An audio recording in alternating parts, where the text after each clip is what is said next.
want to welcome everybody to the meeting of the Vernon Township MUA, September 16, 2021, Statement of Compliance. Pursuant to the Open Public Meetings Act, adequate notice of the regular meeting has been provided to the public and the press on January 20, 2021 by delivering to the press such notice and posting the same at the municipal building and filed with the Office of Township Clerk. All rise for the salute to the flag.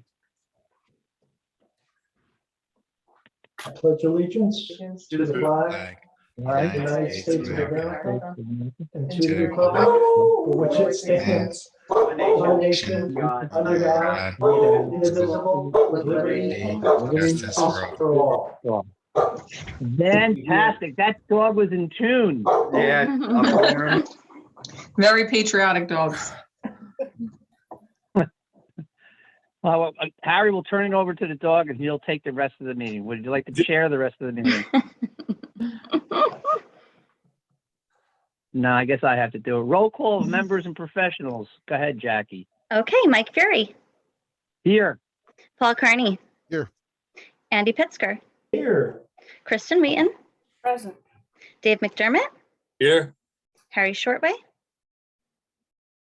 Oh, Off screen. off screen. Scott Galway, Here. Harry, you muted. Harry Present. Shortway. Present. I heard that.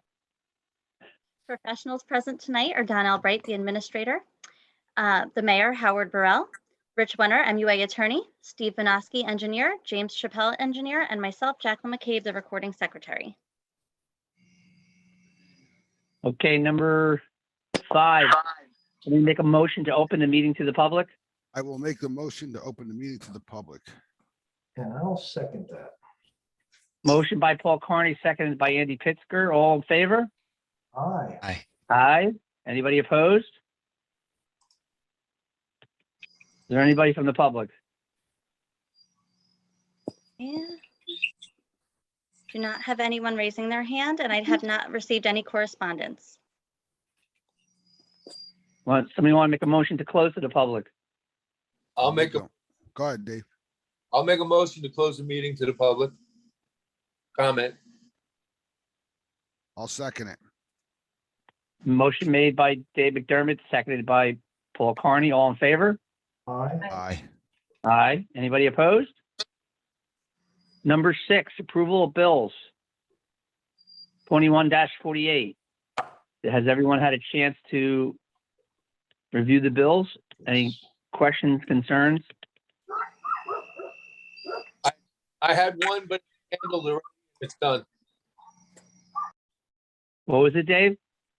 I found a typo that I just wanted to make sure it was a typo with regards to the welding. And I talked to Jackie and she straightened it out for me and we're good to go.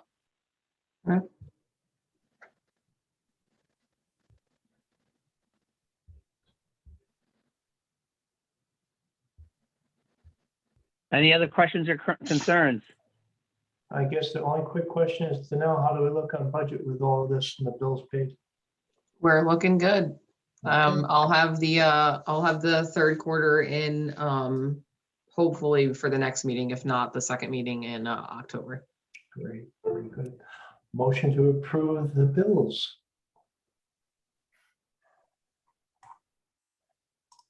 I hear a second. I'll second it. Motion by Andy Pitzker, seconded by Dave McDermott. Roll call. Mike Fury, Yes. Paul Carney, Yes. Andy Pitzker, Yes. Kristen Wheaton, Yes. and Dave McDermott. Yes. Thank you, everybody. On to number 7, approval minutes, August 19th, 2021. Everyone had a chance to review the minutes from August 19th, 2021. Any questions, concerns?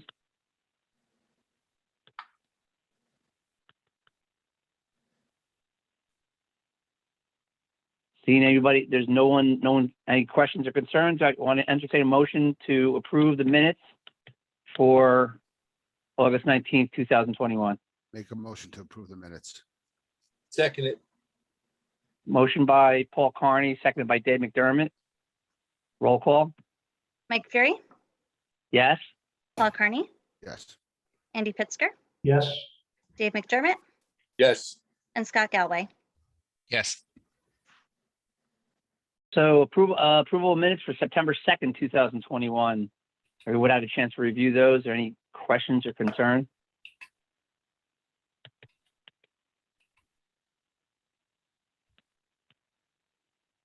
There's no concerns or questions. Anybody want to entertain a motion to pass the minutes for September 2nd, 2021? I'll make a motion that they're accepted.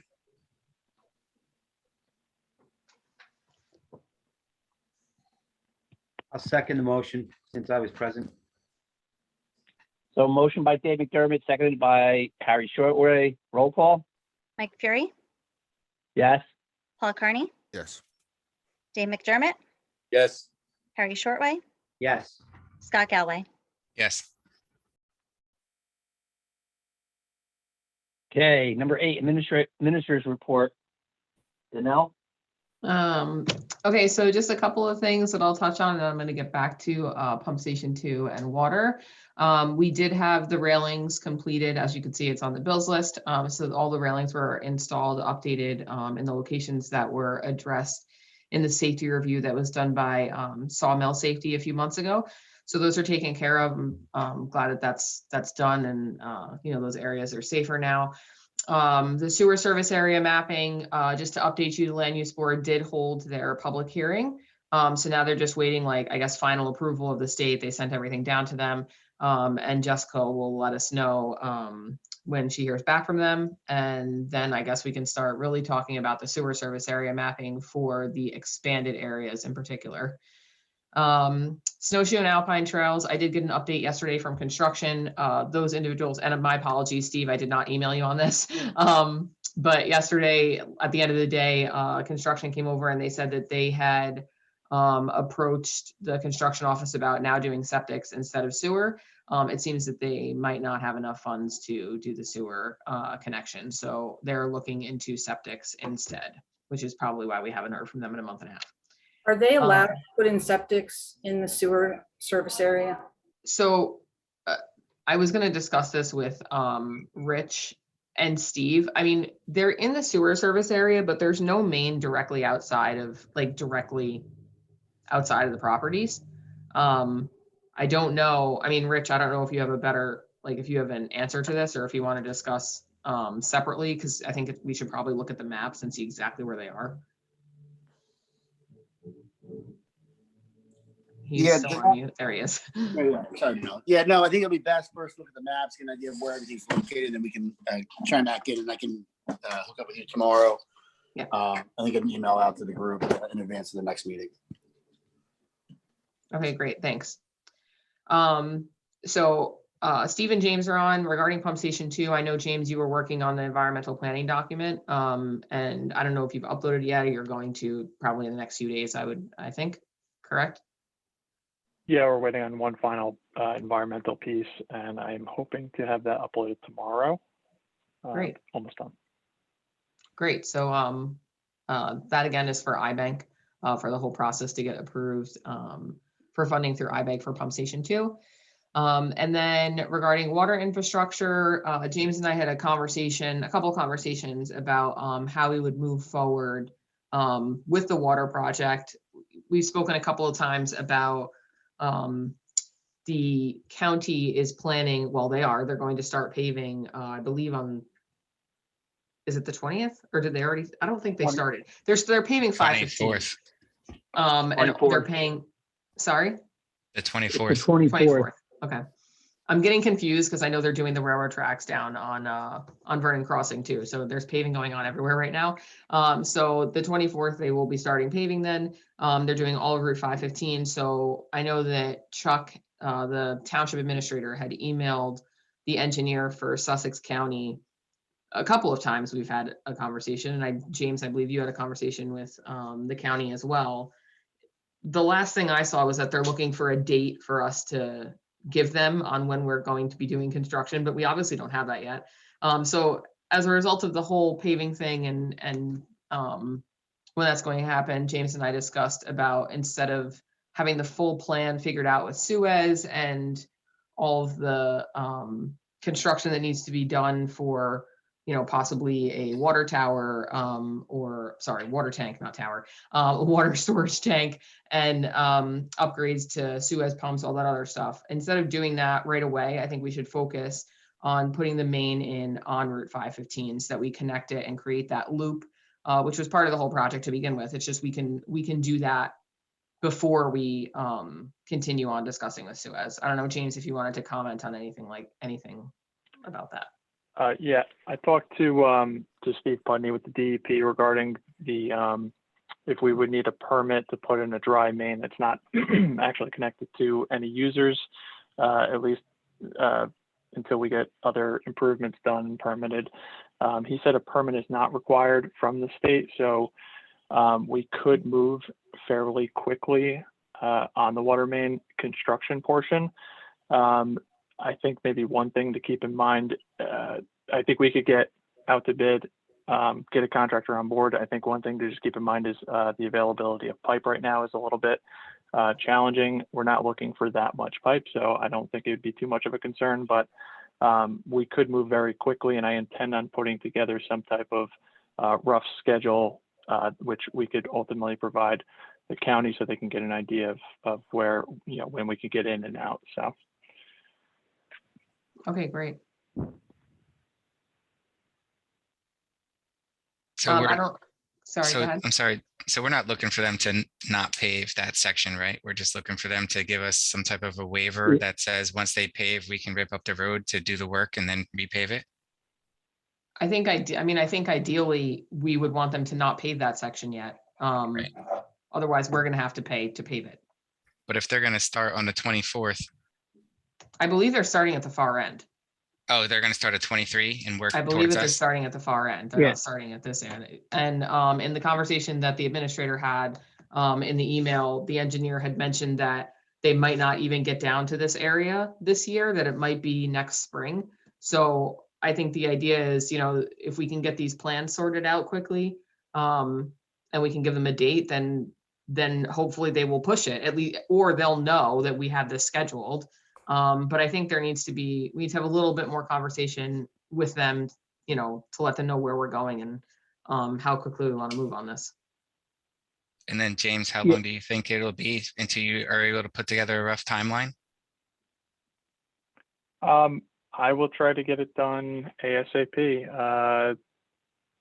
I don't want to commit for tomorrow, but let's say early next week, if that's okay.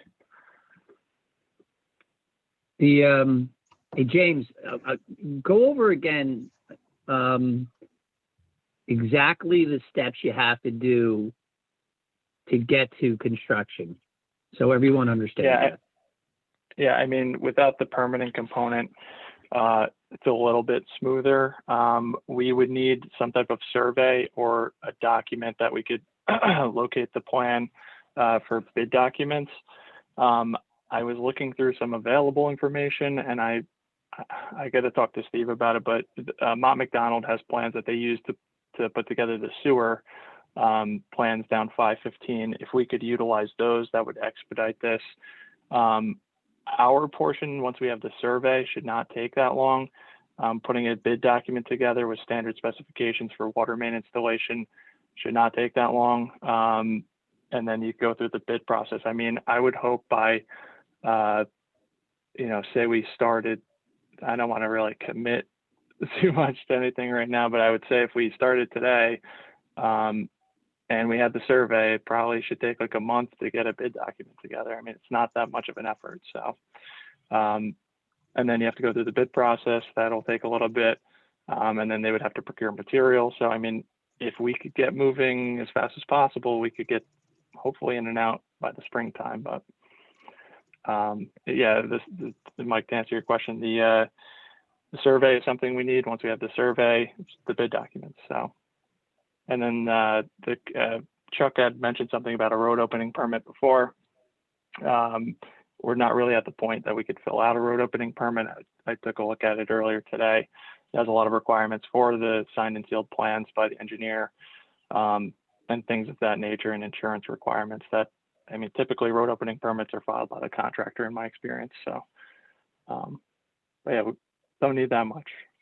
If anyone has any surveys available that we could use, that would be helpful. Yeah, Hey, so do you think there's a chance they have any survey as a result of the paving? It's a good from the point. county. That's Right. that's actually Steve makes a good point. If the survey was done by the county for the paving, maybe we don't have to do a survey. And this is one of the reasons why we asked Mayor Burrell to be on tonight.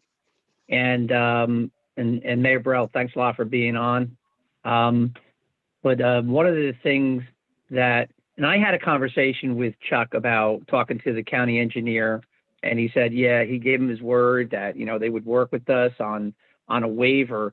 What we really need to see happen is them just to delay the paving of the section where we want to put main in. And because there really is no reason why the county should pay for paving, pave the road, and then us come back later on and then dig it all up and repave it again.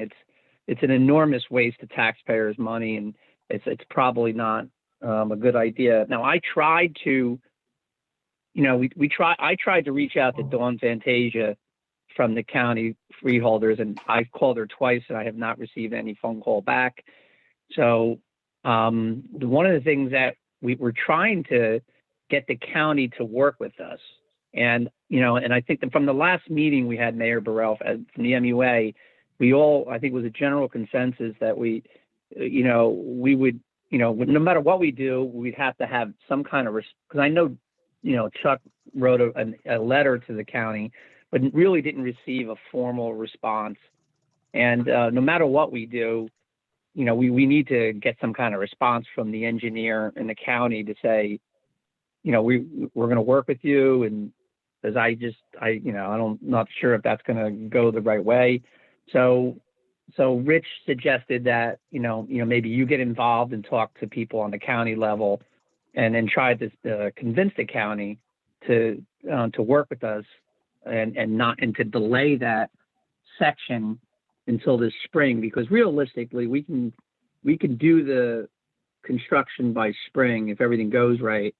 And then, if we coordinate well with the county, they'll do the paving and it'll be a good job and we'll save the taxpayers money. It's the better way to do it. So we want to make sure the county works with us. So we wanted to call you in and ask for your help to speak to people to try to convince them to do that. Thank you very much, Mr. Chairman, for this invitation. And I'm honored and just pleased to be involved. Let me just say before I address the issue that you verbalized, I think it's important that, and I'm hoping that everybody on the MUA knows, and I want the public to know that the administration views this properly. That is that the administration and the MUA are on the same page. These resources of the MUA are the town resources, and the MUA literally manages them for us. And so we're going lockstep together. I do know that Chuck has most certainly tried.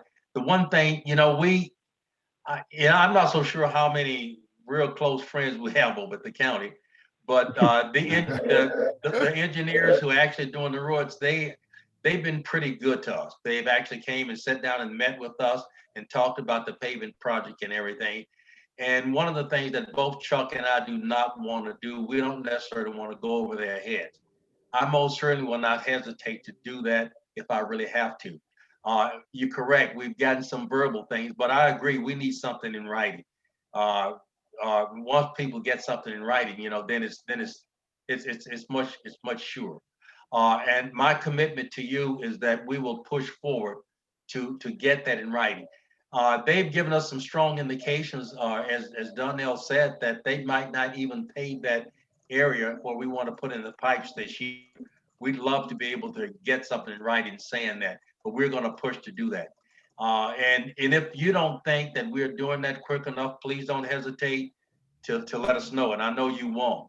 But just to let you know, we understand what needs to be done and we're going to be working on it. Yeah, I appreciate that, man. And anybody else have any comments about this? I have a couple technical questions for James regarding these dry lines. James, when we have one set of dry lines coming up Main Street now, which are going to have to be addressed, we're now talking about putting in another dry line, I gather down 515. And we don't need a permit, correct? That's correct. All right. What happens when you get ready to make those lines wet? Is there a different You'd need permitting approval. process? It'd be the same permitting process, but when I talked to Steve Bunny with Bureau of Water Systems Engineering, he said they would not require a permit for the dry line. However, when you went to put that in service, it would need to be permitted, and it would need to be to the standards of the Safe Drinking Water Act, which is NJIC 7:10. So what he did say is make sure that you carefully abide by those, because you want to avoid an awkward situation in the future. So if you basically install the main, planning to get the permit later, and you put it for example, too close to the sanitary sewer, they're going to come back and say, well, we can't accept this, and now you have, you're going to make your life difficult. And he put it as an awkward situation. So we're going to need to make sure we carefully comply with the requirements of the DEP. Right, and that is a critical issue there. And then the dry line that we have on Main that we're going to activate once we get these wells in. What is the procedure and process for that? Will we have to go through permitting then? And then will there have to be some type of pressure testing? Yeah, I mean, from what I heard, the pressure test was performed already on the Main Street line. I don't know what was done before, if they did permit it as a dry line. What Steve told me is that they typically don't permit that type of thing. It would be permitted when connections are ready to be made. I would envision if this project was done, it would be tied in. Since it's dry, it's pretty easy. We'd probably drop a couple fittings in and tie those two together while we're doing the construction. It's a little bit unusual to do something like this, but you could pressure test everything together again. Or you could say that the portion on Main Street has already been pressure tested. You could valve it off, and then you could do your testing procedures on just the portion that's installed down 515. I think we just need to know a little bit more. If it was already tested and kind of approved, I'd probably try to just leave that alone, valved off, and pressure test the new sections. Yeah, I kind of got to think about it. I'm going back and forth a little bit because those mains have been sitting in there for a while. You probably would want to test them anyway. You would definitely need to take bacteriological samples and make sure that they were cleaned out and good for drinking water purposes. But hey, James, this is Mike. I know for a fact that those lines were pressure tested, but it was like 10 years ago. So it's probably going to need to be pressure tested again. So. Now, was there? Yeah. So in that case. I'm sorry, go ahead. Go ahead, Andy. When those lines were pressure tested afterwards, were they sealed or are they actually completely evacuated and are dry?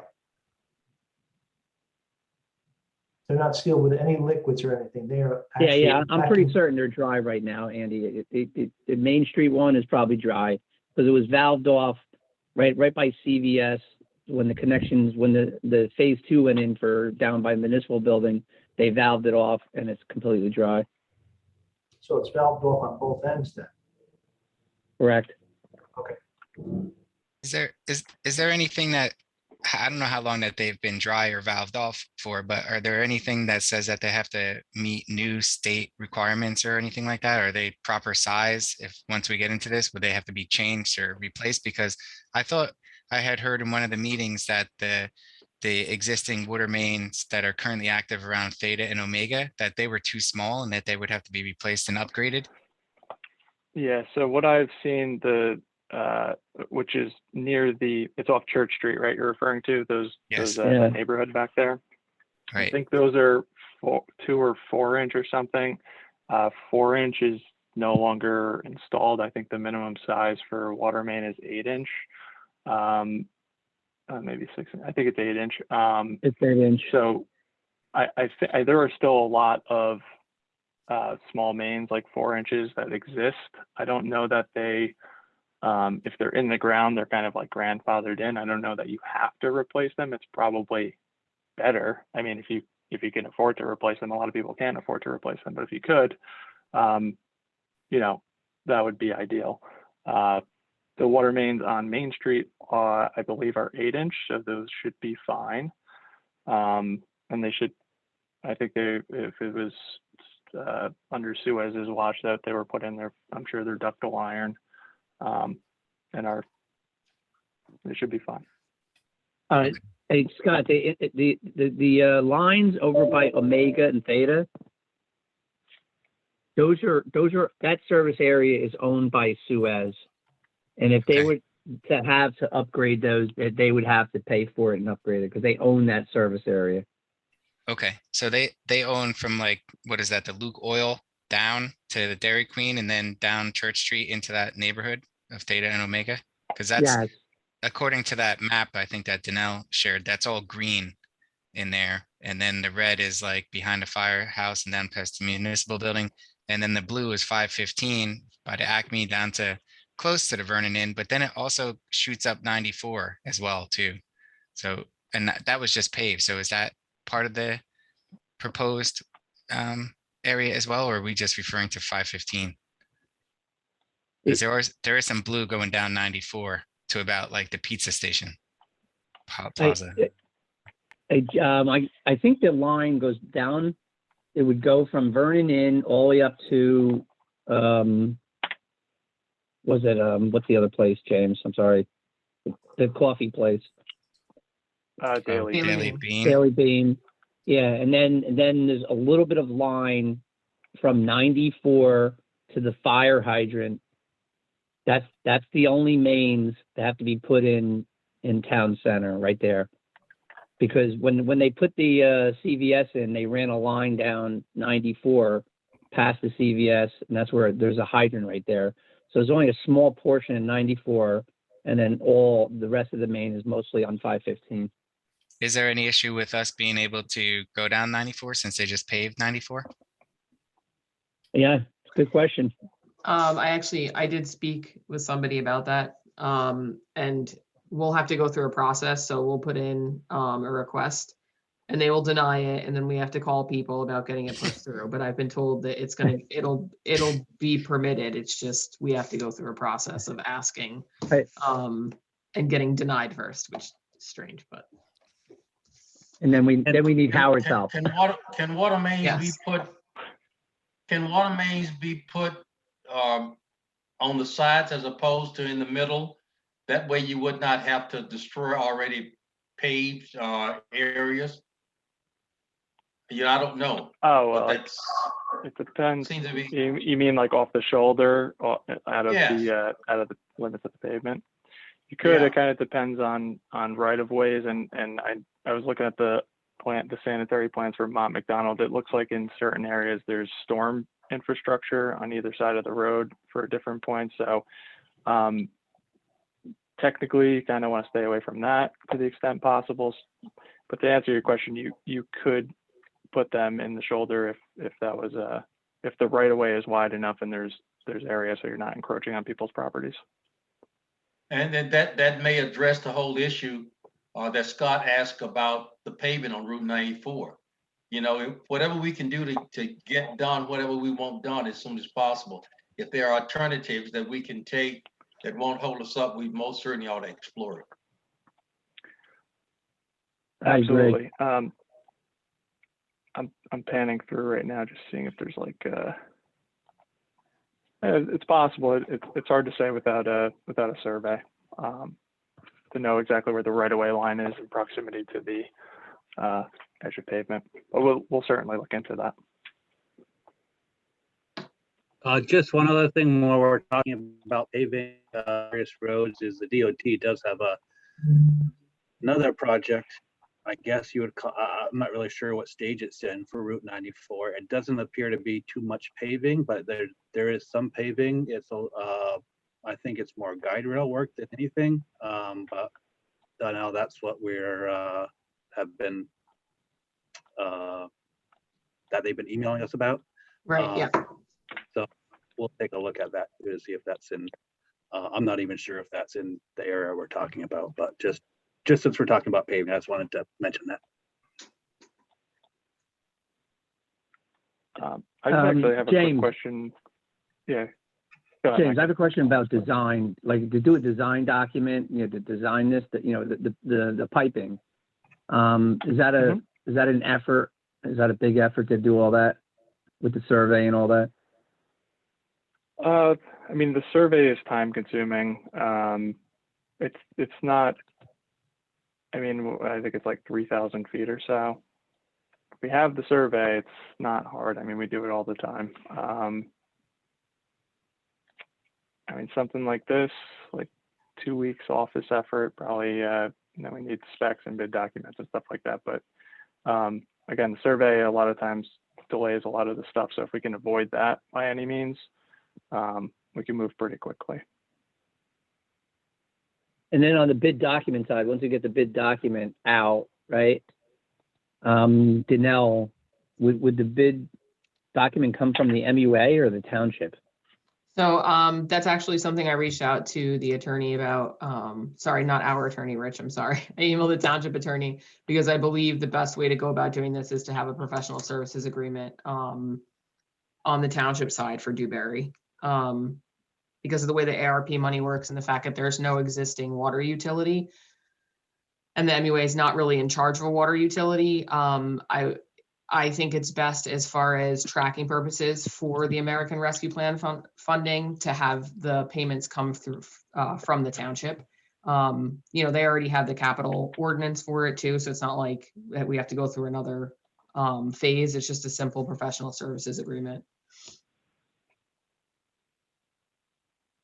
So meaning you have to have a professional services proposal from Dewberry to the township to be considered to be hired as a special engineer, right? Am I correct? Yes, for the water projects.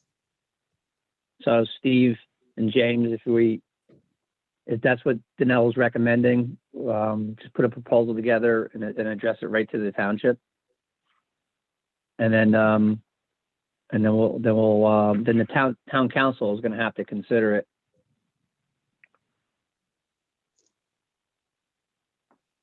Does that make sense, everybody? Yes. Should we write some sort of a correspondence or, letter of recommendation? I mean, I know we have Harry and Mayor Burrell here to convey and Danelle to convey the MUA's intentions, but should there be some correspondence between the MUA and the township council to, inform them of our recommendation? I think that would be good. It most certainly would not hurt. I think that would be good.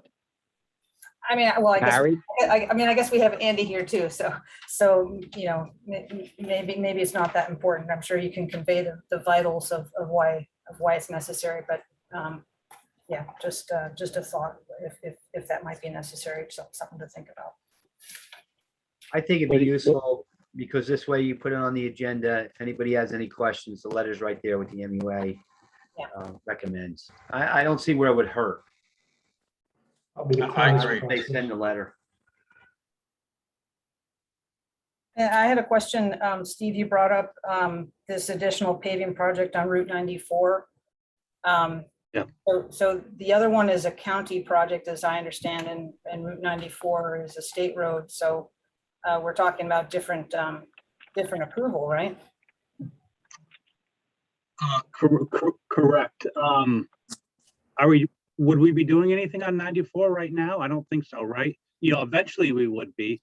And I'm trying to look at these plans as we're talking, and I can't make heads or tails of them, to be truthful, unfortunately.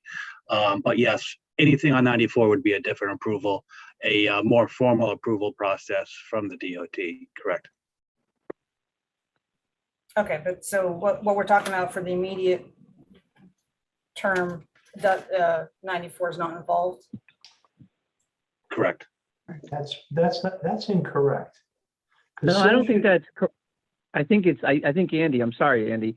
I think there's a small section from the hydrant in front of CVS that goes to 515. That's on 94 that you have to put water pipe in because that's gonna loop it and connect 515 to 94. So when they did phase 2 and they did the CVS, they dead end that pipe past the CVS, and then I don't know why they did it, but that's what they did. They didn't take it all the way down to the end of 94. And I'm pretty certain about that. Yeah. So in looking Right. at these plans, there's very little paving as part of that project. It's almost exclusively guide rail, Guide but rail. but we will confirm exactly if we anticipate any issues there. Okay, thank you. Right, I think just to be clear, so yes, our intent is to eventually bring the pipe back up to create the loop, right? In front of CVS, like Mike had just mentioned. But I think right now we're just focusing, and James, please correct me if I'm wrong, if I did not understand our conversations, but we're just concerned because they are going to pave 515 to make sure that we get the pipe in the ground before they pave 515. So right now, we're just talking about the pipe, the one main that goes on 515. We will still have to apply, I'm assuming, to the state in order to be able to have Route 94 opened up because they did just pave, which after speaking with the state I had some heated emails go back and forth with the state, and then he called me up and he said that there is, they do approve projects like this and they are aware of people using the ARP money for this. So unfortunately, right now, as of today, they don't have a process where they can just say, okay, it's the ARP money, you're exempt, you can go ahead and open up the road. Right now, the process is you apply, you get denied, and then you appeal it. And then, then they decide that you can do it. And I've had that conversation, but I think right now we're just focusing on the pipe that's on 515. So Andy? let's put a visual to this, okay? We're basically, what we need to get done from the paving aspect is from the Daily Bean to basically Burger King. That's where 515 technically ends and 94 starts, correct? I believe. That's correct. Sounds correct to me. So I'm trying to put a visual to this. So, because we're talking about, it goes all the way up, the main eventually will go on this map all the way up to the old Vernon Inn. But what we're trying to focus on right now is the Daily Bean to Burger King. Yes. Is that accurate enough for the engineers? Is that right, James? Or you got to check into that? I mean, yeah, the portion within 515 is what is driving the urgency. So, yeah, like Donnell said, if we have to go through the state on 94 portions, yeah, if Burger King's the end, we just get out of the county section, we should be good. All right, that's where I'm trying to put a realistic view to this, and that's what we need to get done in the short term. So everybody has a better visual of it. I have one concern, and I'm just trying to visualize the roadway. Fireman's Pond. Where does that water empty out to? Does that go under Route 515 into the stream in front of Acme? Would that stream represent a problem? Is there? We have sewer pipes, don't we? Yeah, I mean, Is those that would going to need an definitely be a environmental concern. DEP permit to even, do you go under it, over it? I don't know how that water's flowing. There should be a pipe under there, correct? I believe there is. Yeah, I believe it's, and Steve, you might know better. I believe it's an enclosed conduit. It's not the same as like a stream, like if you have like near the Vernon Inn, after Vernon Crossing, you have that large stream. I think that's handled differently, but as long as it's in an enclosed conduit, we're okay. And I could check that with environmental, but no, that's correct. I have these drawings open actually. Yeah, if it's piped there, you can go over or under it without regulatory restriction. I knew I had the pond open. Okay, so the pond goes to 30-inch RCP. It goes under the road, so we should be able to cross that. Would you like to share your screen, James? I don't know how. There's a little button at the Just bottom. oh, there it is. Yeah, I got you. I think Jackie has to allow him to share the screen, or somebody has to, Danelle or whoever's running the meeting. You have to make James a presenter. Okay, never mind. I mean, if, I think we understand, I guess. I hit share screen. Yeah, if we could do it, I got it open.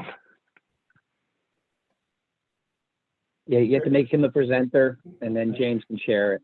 Yeah, what will happen is that it'll say, share, you requested it, James, and then Jacqueline, you should see a window pop up for him to ask to share the screen. No, because the host disabled participating share screening. It's not on there. That's what I'm saying. So it is disabled at this point. All right, Yeah. it should be good now. All right. There you go, James. Screen 2. There we go. All right, so here's the fire department. Can you guys see this?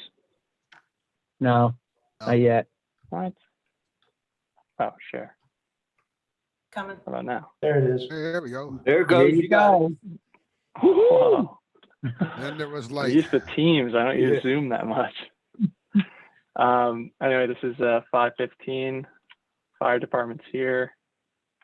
Pond. Here's, this is the outlet. This is the 30-inch pipe crossing. Looks like there's like another 24-inch. I don't know what's going on here. We should be able to handle that. It looks like it's at least in conduit. Doesn't tell you how deep. It or depth. may, That's a it probably, I could probably get an idea because we have the profiles on a I see different, I that. don't have that open, but we'll have profiles over the sewer so we can kind of get at least rough idea. But they doesn't appear they call it out here. But anyway, these are the plans that I was kind of referring to before. Like if we could somehow, it's not ideal doing it over something like this, but it's better than nothing. I mean, if I think that the first route is to try to go to the county, but Hey, James, go over to the 94 section in 515. Like move over. this is Yeah, 94. so, and I believe, you know, it's interesting on the drawing, that main that came down past CVS, it's not even shown on this, right? It's not shown, which it is interesting, Mike, because actually I was looking at this plan. And try not to get dizzy. I'll try not to jump around too much. This one actually shows the main, this is Main Street here in 515. Yeah. This one actually shows the water main coming across. So it's weird that they don't, maybe they did that later, I'm not sure. And these drawings are Mount McDonald's drawings? Yep, I believe so, yeah. on the right-hand side. The legend shows not McDonald. And Harry, this is a question for Harry because he was the mayor at the time. When, or maybe no, this is before you. They put those mains in for CVS, but like, who did the engineering for that? Was it Suez or is it? I would Or have was no it some idea, other- Mike. That was a couple years before I became mayor. This drawing is dated 2005. That goes back to Austin Carew, I think, and Phil Weiler and Neil Desmond. No, I don't know. This was done with Vic Morata was the mayor, and when he did this phase with CVS, and I know the main was run down and ran past CVS, and actually whoever did the work, and I think it was Suez, ran it past CVS, But I don't know why they didn't run it all the way to the intersection at 94 and 515. I have no idea why it wasn't done. Yeah, we and Mike, probably to have your to get point, I was gonna say, there is evidence, there's a hydrant here. It looks like it's bagged. I don't know if it's still bagged, but there's a hydrant and then a valve, looks like it's downstream of it, which is probably the point for the extension. So I don't know at what point they extended it, but it looks like they did extend it at some point. Right. And so that section is not that long. There's a very small section right there. So I don't, obviously it's Route 94 and you have to go through the state to get the permit. But I agree. This is, I guess we got to put a plan together and do the survey, do whatever we got to do. And let me ask this, Danelle, before Dewberry does any work, do they have to submit a proposal, get it approved by the council, then they can start working on this? How's that going to work? I think that we can easily, we already have a capital ordinance, so I think we can easily do a professional services agreement and start moving on this. I mean, we've already directed Dewberry as our engineer to start working on this, so they can be paid by the MUA right now. But I think that the majority of the cost should be for the engineering and design for water should go toward the ARP money, and the only way I can do that right now is to put it through the town. So at the next council meeting, I would like to have that agreement put in place. I just, I have to hear back from the attorney. Yeah, off the top of my head, I probably think you're gonna need a resolution because any kind of agreement's Yeah. gonna have to be approved by the governing body. Right. And- Yeah, it's and a I standard would- professional I would- services that we do for all the other, all of our other professionals. Right. And I would strongly recommend that letter coming from the MUA. That way it does not put Commissioner Shortway or Commissioner Pisker in a position of, it sounds as if they are asking for that, because there are some people who might make that kind of claim, if they just bring it forth. So I'd like to see a letter from the entire MUA. Along that line, thanks, Mayor. Danelle, can you draft a letter and I'll sign it? Yep. Just draft this, a letter recommending this, and then I'll sign off on it, and then we'll send that. And I agree that it's going to be helpful to get that recommendation to the council. Do we need a motion from the board or a resolution from the board or just a voice agreement? I don't know. Asking Janelle to write this letter. Yeah, Rich. Kristen, I had the same concern. I was gonna ask Rich because you're moving as a body. Yep, you're moving the advice. You should authorize Danelle to issue that letter because it's coming from the MUA board. So there should be a formal motion directing that letter be issued. All right. Thanks, Rich. And anybody want to entertain a motion to draft a letter from the MUA to the town council recommending moving forward with the project? Anybody? Or a professional service agreement, I would think, right? Yeah, professional service agreement, yeah. I make that motion.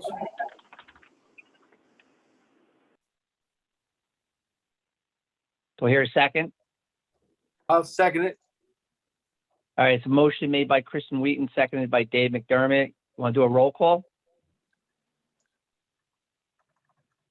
Yeah, you can do a roll call. It's fine. I mean, it's a simple up and down is fine as well. All right, all in favor? Aye. Aye. Aye. Anybody opposed? All right, thanks. Hey, James, along the water line, I know we had a discussion today, and you brought this up. I want you to, bring up that idea that you said about providing water service ahead of time. And we had a short discussion of that, and I thought it was a good idea. Are you muted, James? Thank you. Yeah, Mike and I talked earlier and just kind of thinking out loud. You know, the mains are already in Main Street, and there is the opportunity, I mean, and based on a review of these plans today, it looks like the main already crosses over 515 towards the Acme. And there has been the discussion to, for the MUA to operate their own water distribution system. If those mains are already in the ground, why not kind of run these things in parallel? Because there are users like Acme and the Rite Aid and Strip there, which could potentially be connected as soon as, well, we work out the details with Suez, and but we could get moving on putting together the steps required for starting a distribution system under the MUA. And Danelle, we're an MUA, and our charter is only for wastewater. Is that correct? Yes. So we would have to establish a charter to be a water utility. Is that true? Yes, I believe at the township, Rich, you're probably better at this than I am. But I believe that the township has to establish the utility, and then because the way we work, it's given, like it's running it is given to the MUA. Is that correct? Correct. Okay. So Rich, what steps do you have to take to just establish yourself as a water utility? Like what exactly do you have to do? It's just a different statutory construct, Mike, and the board, as opposed to a 14B. I think it's 25B. You create it under via ordinance by the municipality, and there's a lot of similarities in terms of the creation itself. And then for the MUA to run it, I think what you would have to do, candidly, because the utility is a division, for lack of a better word. We're talking about a utility. We're not talking about an authority. A utility is a division of the municipality. So for the MUA to operate the utility, I think you would likely need a shared service agreement or some sort of written agreement between the MUA and the township, whereby the MUA took over the operations of the utility. But I can discuss that with Josh. Get his thoughts on it from the township perspective. But typically, when you have a utility, for example, Phillipsburg in Warren County has a sewer utility. It's a town-owned utility.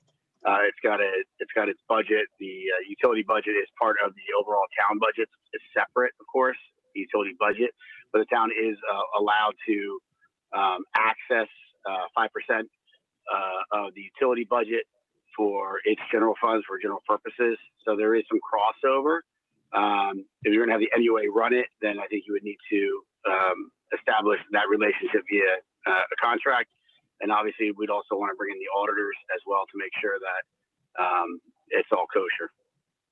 But the process in establishing it is via ordinance. Is the ordinance from the township? The ordinance has to pass it. The township Correct. has to pass an ordinance to say we want a water utility or whatever. You got it.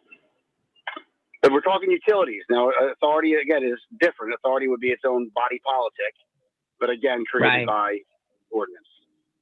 All right, thanks. You're welcome. So Harry and Mayor Burrell and Andy, we were all, that process has to happen in order to, most likely it's going to have to happen if you want a water utility and you're doing drinking water and buying water from Suez. In order to become a public water system, you're going to probably have to have some kind of ordinance from the township to establish that. So Rich, you and Josh could have that discussion. The ordinance can be drafted, and when it's ready, I'll put it on the agenda and let the council introduce it, public discussion, and then see if we can adopt it.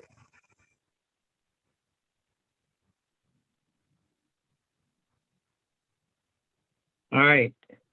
Any other questions? That's pretty good. Anybody have any questions related to the project for water?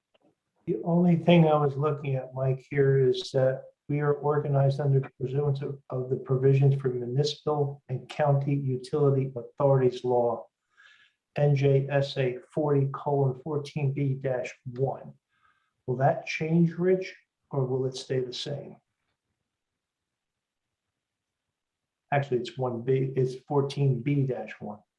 Yeah, we're organized under 14B, so our charter would stay the same. But again, I mean, the question is, are we talking about a utility or are we talking about an authority? And there is a difference. And again, that's the simplest way of looking at that is an authority has the ability, it's a separate body politic, as you all know. It has the ability to sue and be sued. It can issue bonds,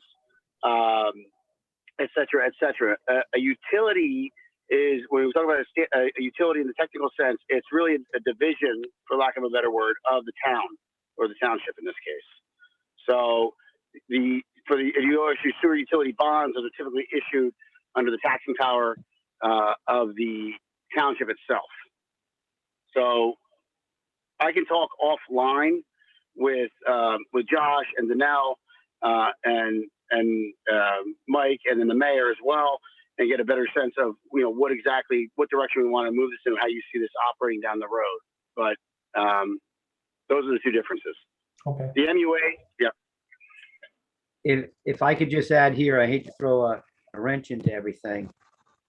And Mike and I have discussed this for a number of years of doing it this way, but we probably should get some kind of financial study on this analysis. Is there any additional cost to having the utility versus the utility and or authority? And then how much water is going to go through? They've done studies when they were doing all this for the sewers. What's the projected income? Would we be better off giving the franchise to Suez and negotiating and having the mayor negotiate with the pipes? What would they want to pay for the pipes there? But I would feel more comfortable if we had some kind of financial analysis, what's projected income coming in versus projected cost. And again, the way I always looked at it, one could operate in the black, because we know the sewers are operating in the red, can that offset to stabilize these? I know I'm throwing a lot out there, but I'd like to see some kind of financial analysis of what's it going to cost per gallon. I guess it goes by 1,000 gallons they buy. I don't know if it's 1,000,000 gallons. I know Mike, Paul, and the mayor would know that, since you deal with this all the time. What would we charge? How much more in addition? But I would feel more comfortable if we had some kind of financial analysis in our hands to see which way we're going with this.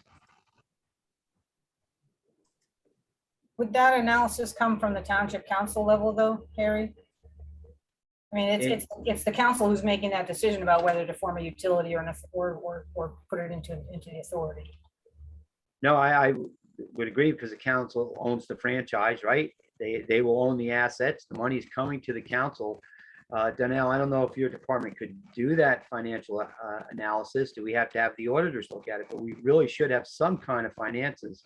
I mean, Mike and I have talked about this. Like I said, we think we could make the money, but neither one of us are accountants. Neither one of us are auditors. And we're definitely not CFOs. I mean, like I can do rough estimates, but there's a lot of open items that I would need. Like, I don't know how much it's going to cost to buy water from Suez. I don't know how many connections we're going to get. I don't know, what the future holds. I mean, I can find out who could handle something like that. I don't think it's going to be the auditors. I think that they're probably going to be professional financial analysts who do things like this. But I can do rough ones. I think when they were figuring out the source, it was the engineering firm that figured it out. And believe it or not, they said we operate in the black. And we all know the debt the sewers have created. And that was our former engineers. Yeah. So I don't know if that's something, Steve, your firm does, because they haven't what the projected water was, and that's how they predicted what the sewer flow, the EDUs, et cetera, were going to be. And that's why I think they said it was going to be $20,000 to $30,000 in the black. I wish. Yeah, it's I'd have to get back to you on that, Harry. It's not something our specific group does. I think we might do it within the company though. So let me get back to Donnell on that, and just to at least let you know if it's feasible for us to do or not. Yeah, because once this goes in front of the public, people are going to ask, did you do a financial analysis? Absolutely. Yeah, I think it's gonna agree. work, but I need someone above us, I think, has to say, this is what our projected costs are, our projected income is, the revenue is gonna come, what's it gonna cost to run this? Are we gonna have to hire someone else to run it? Is there gonna be another operator? I think we should really get these costs down. I wanna move fast, we can start moving this, but we really should have some kind of financial report on this. I agree, Harry. And I do agree that it's probably an engineering firm, that does that kind of, business and financial analysis in association with the being able to understand and develop the engineering costs associated with the what you're trying to resolve. And that could come from the ARP money, correct? It's not like we have to spend any additional money, and it might come from the IT bank. Because we Yeah, approved it can come right out of the fund. 7.2 million, and there's still, I guess, another 400,000 there at least. Yeah, no, I agree with Harry. If Steve, you can look into providing that service, that'd be helpful.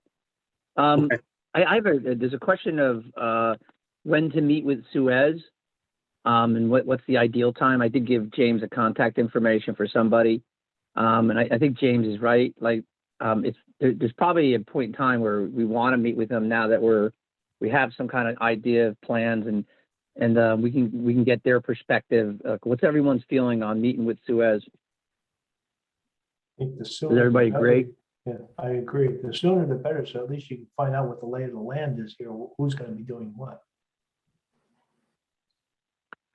Yeah, so James, set that up with the contact. John, you can call John Hildebrand, and then ask him. Explain to what we're trying to do and what we're trying to accomplish, and they know what's going on. And then to set up a meeting, and then get all the questions out, get an agenda, get all the questions answered from there.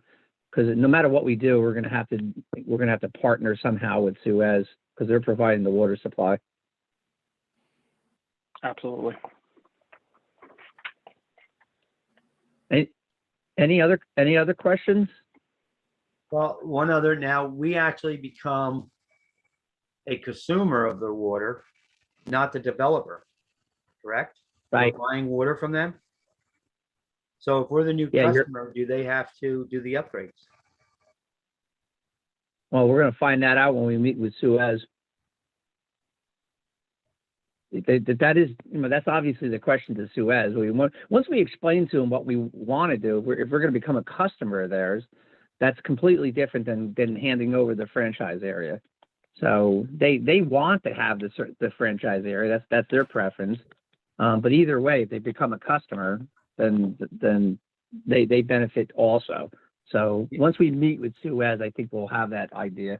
They may want to guarantee that we're going to purchase X amount per day. I don't know, Rich, if that ever comes across in these kind of agreements, but I think there's other communities that buy the water as such, and then they resell it, correct? Absolutely. Correct. Well, thank you.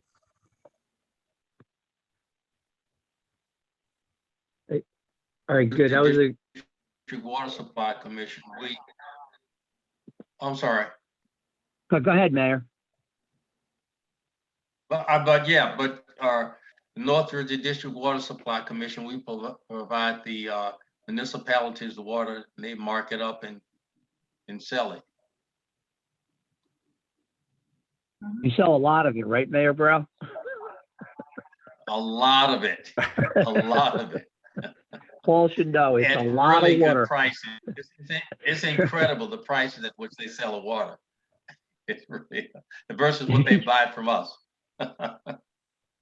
That's right. It's a good business to be in, right? That's an excellent business to be in. For them. All right. So any other questions related to that? Anything else to know on your administrator's report? Nope, that's I it. know we interrupted it. That's okay. I have a question. I have a question. I wanted to talk about the issue we had about the pumping. The pump station, the SCUMA pump station. Pump station. I asked Howie to look into. There were some issues about meeting that pumping capacity. And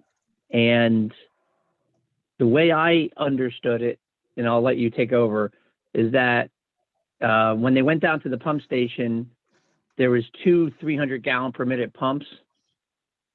And if you do the calculation, that equates to, I believe, rough estimate, 419,000 gallons a day. And we're paying a minimum fee of for 461,000 gallons a day, meaning that if the calculations are correct, they couldn't even meet the minimum 461,000 gallons a day with that pumping capacity that they have there. So we wanted to do an OPR request on some of the information on their pump station. Do we do that? No, I did not do that yet. I had it on my list of things to do before next week. And so- no, we want that to come from the attorney, Rich. We prefer it came from the attorney. Sure. And what we're doing, what we're looking to determine is get information about their pumping capacity at that pump station that we were feeding during the storm. So we need to make a request for that information formally, like an OPR request, and then hopefully SCUMA will provide that information. And then I guess James and then or Stephen will have to, Steve will have to enter the technical, what we should be looking for. And Rich will know all the legal jargon. And then, but you know, the engineers, and no offense, Rich, we really should get their input on what plans, capacities, you know, whatever the engineers would be looking for. So we could see really what they have in there. Right. Yeah, I agree with Harry. It's Steve and James, design documents, as built, whatever, purchase orders, I don't care what we're asking for. We're asking for information to determine, if we were allowed inside the building and verify it in person, we could do that too, but I don't know if they're going to allow us inside to do that.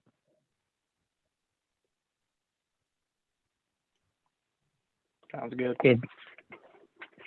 Danelle, the other issue too, which I wanted to go over, was that an issue that came from SCUMA about the pools.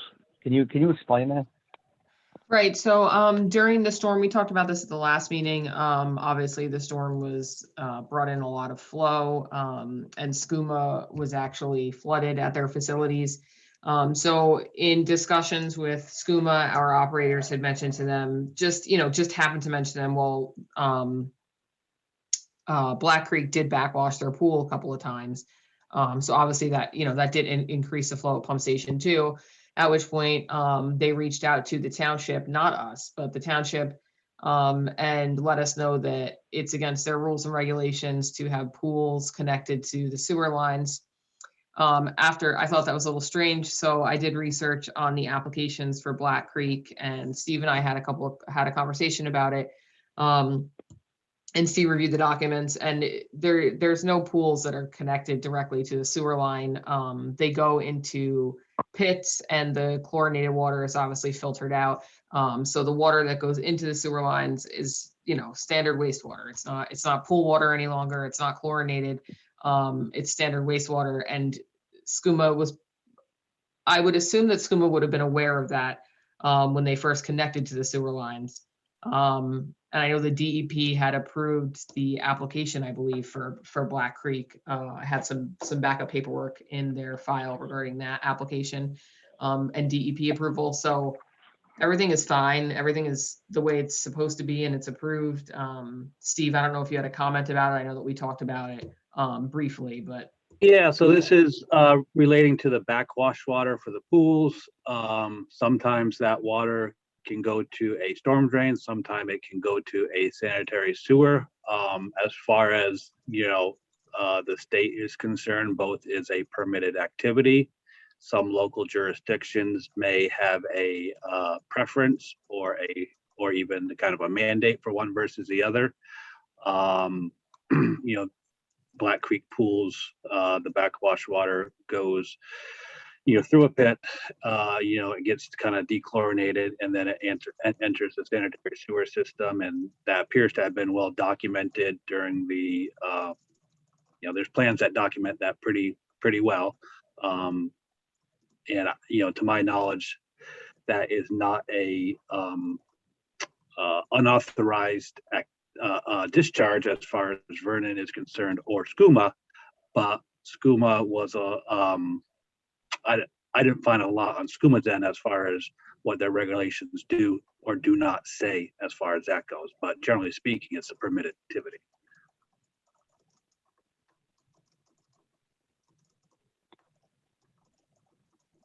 All right, thanks, Steve. Any questions about that? Any other additional questions for Danelle? Maybe other people looked at it, and I just scanned it, the flows, and it looks from 2014 to the present, that between mid-March and the first week of April, there's like 3 or 4 days that the flow increases like 60,000, 70,000 gallons a day. I don't know what's causing. Originally, I was thinking maybe it's infiltration from snow melt. Then I was looking at precipitation. You might only have 1 inch of rain. Some days are dry days, maybe 4 inches of rain. And then you go down the Excel sheet and you see it's happening in August too. So the question, I don't know if anybody else had noticed it, or, some of us did discuss it individually. What would cause a flow increase consistently for the last 6-7 years on those random dates and in August? In March, let's just say March and August without precipitation isn't the same.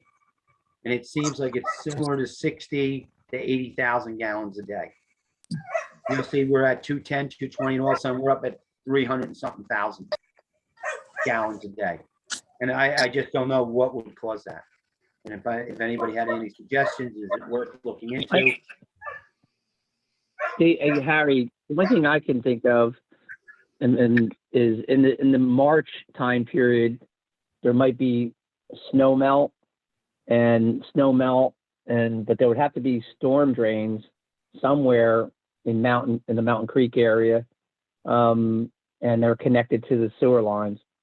That would be one possibility in the March timeframe, and then in the August timeframe, it might be when their Mountain Creek is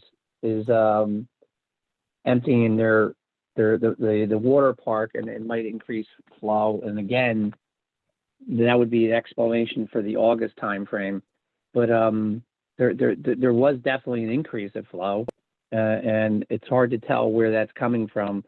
And the only way to really determine that is to meter the flow from users. You have to put meters in the right spots. Hey, Harry, would you mind sending us that information, or is that available somewhere that we could take a look at? I'll email it to you guys. Yeah, Thanks. send it over, because when we were in Sussex, I was obviously a huge issue. But you could start looking at different trends.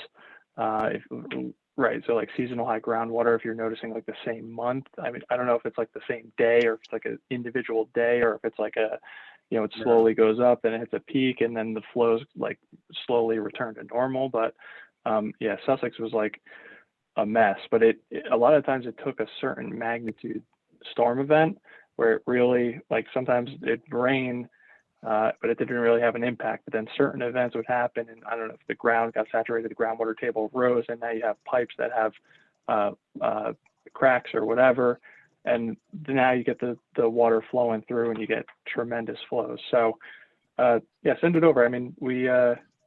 We'll see if we can come up with anything or theorize anything, but it's helpful to see that type of data. So Yeah, James, because I was looking at one part, again, it seems like it's like the last of March or in April, and then August threw me off for a little. But then I went back and started looking at weather reports. And I don't remember if it's 2015 or 2016, but it was one of the most unusual Februaries. You couldn't hold snow. So that killed my theory that it was snow melt. yeah, it could be a combination.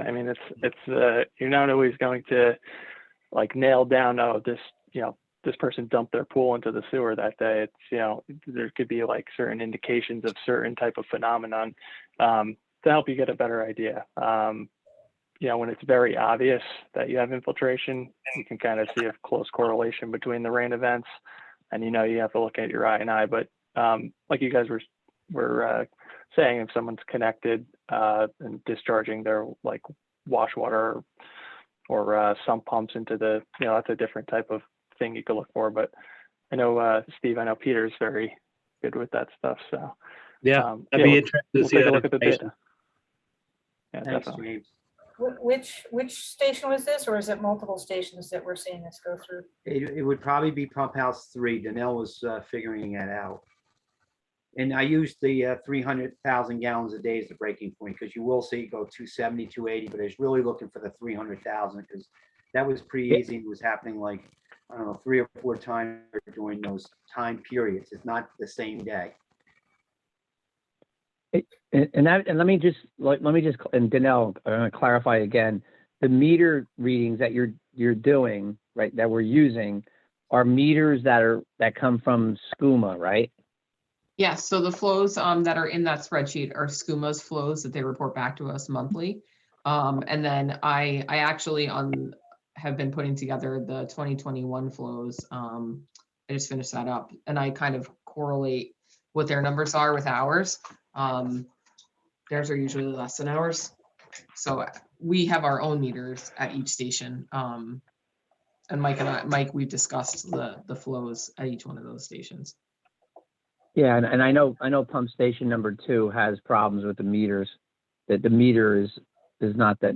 I know it's not accurate, and it was, you know, when it was installed a number of years ago, they installed something and then it wasn't, you know, it didn't stop working, and it's not that accurate. So, and obviously we want to wait till we build a new pump station to put a new meter in.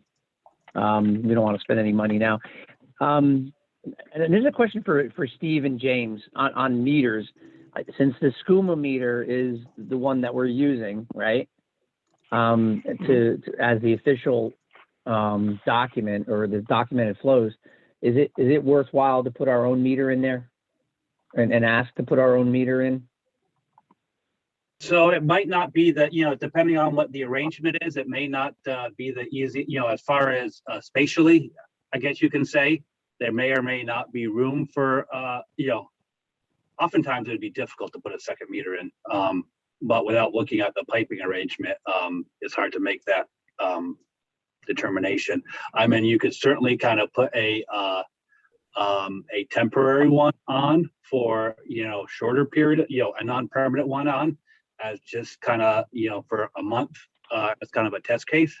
If they would allow that for, you know, for starters, that may be more feasible than installing a permanent one. But I'd have to see like what the piping arrangement is to see if there's even Right. you know, room for enough one. And the other factor, the other factor is whether they'll allow us to put a meter in, because they own the facility. You know, Steve, what about oftentimes, and this would be running kind of backwards, oftentimes people who discharge into a sewer system are required to have, you know, metered connections, and they're required to have that meter, you know, for lack of a better term, checked, you know, annually. Yeah. Whether or not they're doing that on their end, that may be something, well, and whether or not they're having their, you know, meter checked, you know, again, for lack of a better term, annually or more frequently, maybe something good to know also. Yeah, and it probably is good practice to have, if possible, have a meter at the discharge and then also at the receiving point. If you had leaks on force mains or something like that, and then you notice the big discrepancy between the discharge point and the receiving point, you know, it would be indicative of a leak. So, Steve, what about is there any type like way for like a gravity application for flow monitoring? Are you muted? Yes, yep, you can. I mean, you know, generally, I'm not sure if that's viewed as an accurate application, a metering application, oftentimes, than, you know, on the pressure pipe. in a pumping application, but certainly you can do that without, it's done frequently. Yeah, James and Steve, the engineers, I want you to look into this metering question and then get back to us. Here's another assignment. We got another assignment. Full of assignments. I'm sorry, just to clarify, this is a SCUMA pump station? Yeah, we discharge into the SCUMA pump station, and that goes down to the SCUMA treatment plant, and that's where the meter's located. The meter's located in their building, and that's what our official flow going down there. So we don't own the meter; they own the meter, and going down to the treatment plant. So Does that? I've seen in some circumstances where when there is a user relying on somebody else's meter, there's two meter pits. Right. Yeah. Yeah, we might want to just, put our own. We meter. want to look into that. Are these meters required to be inspected regularly, whatever that may be, periodically, every year, every 6 months? Depends on your agreement. Yeah, I believe most meters are calibrated once every 5 years. I know that's on the water side. I don't know on the sewer side. I know the water side, it's once every 5 years. Yeah, I mean, in the application like we're talking about, there's no regulation requiring them to do it, unless it's an agreement between, say, Vernon and SCUMA. All right. But so, yeah, that's the official meter to SCUMA of our flow? Yes. So what's the next, are there any customers between that pump station and the next upstream pump station? I don't believe so.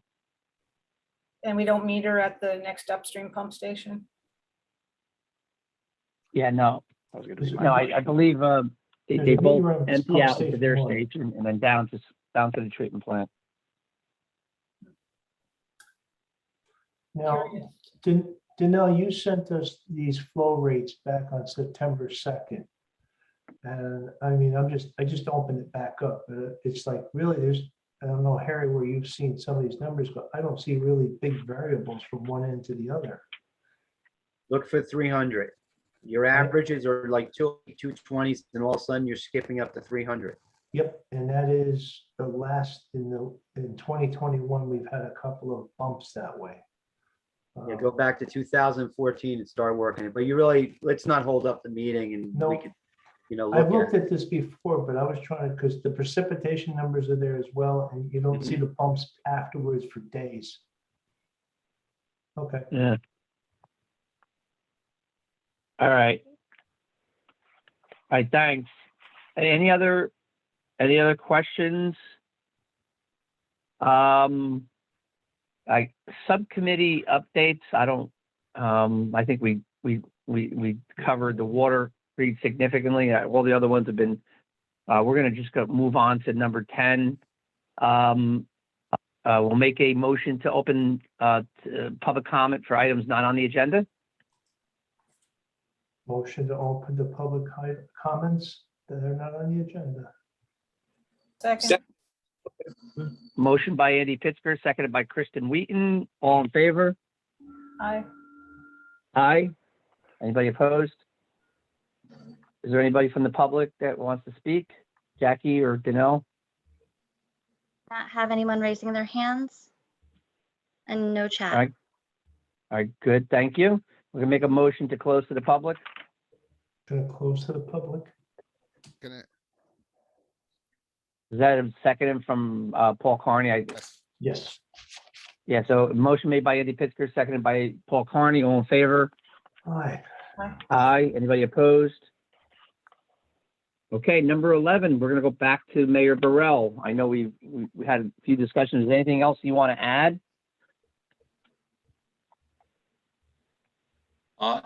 No, there's not anything else I want to add. Again, we are unified and we're together on where we're going and what we're doing. And at some point in time, I plan to amplify your comments, I believe, in terms of the outstanding job that the MUA has done. this is the first time that I can remember that we have not had an MUA cost increase. And it's because of the good job that you guys are doing. And I plan to amplify that because that's very important to the town. But thank you for the invitation, and I'm honored to be on here. Thank you, Mayor. Thank you very much, Mayor. Okay, number 12, Commissioner comments. Mr. Carney, I'm good today. Thank you. nothing? Nothing. Mr. Pittsger, Steve, on pump station 2, right now I see some updates that we didn't really talk much about. We had plans 912, a soil boring test for the wet Yep. well. Has that been So- done? So the soil boring got delayed slightly due to the storm that will occur next week. I will be, the week of 9/20. Yep, next week I will be, they only, I'll be in touch with Donnell just to make sure we have proper access to that area. Which it should not be a big deal at all. So that's next week for the soil boring. 2 borings, but it should be a half a day process, so it shouldn't be too big of a deal. So that is now next week. Okay. And I guess the other part of this is where are we at with NJDEP regarding the application? Yeah, so we got some updated, we provided some updated information to them this week. Hopefully next week I'll follow up and know if we're kind of, we wouldn't necessarily have a permit, but next week I'm hoping to know if we're kind of in the clear with them or not. Okay, and the environmental level 1 plan 915. So is that We're anticipated? hoping, we're planning to get that uploaded to the H2 loan system tomorrow. Okay, great, very good. What's next after that? There's, basically now this environmental planning document needs to get reviewed as part of the iBank/H2 loans approval process.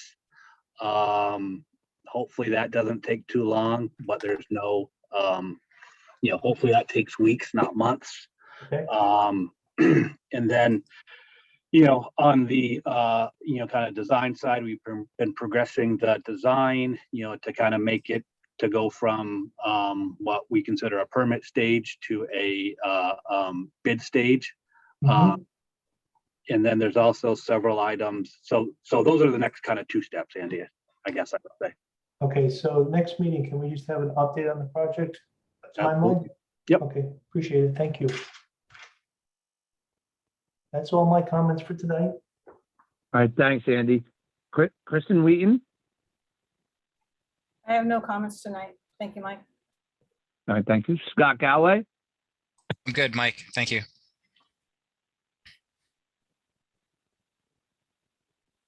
Dave McDermott, I'm good to go.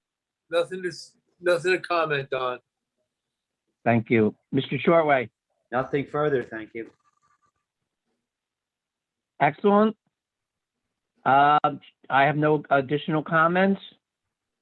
I'll entertain a motion to adjourn. Motion to adjourn? Second it. Motion by Andy Pittsger, seconded by Paul Cornell. All in favor? Aye. Aye. Aye. Thanks, everyone. Have a great Have a night. good night, everyone. Good night. Thank you, everyone. care. Good Thank night. you, everyone.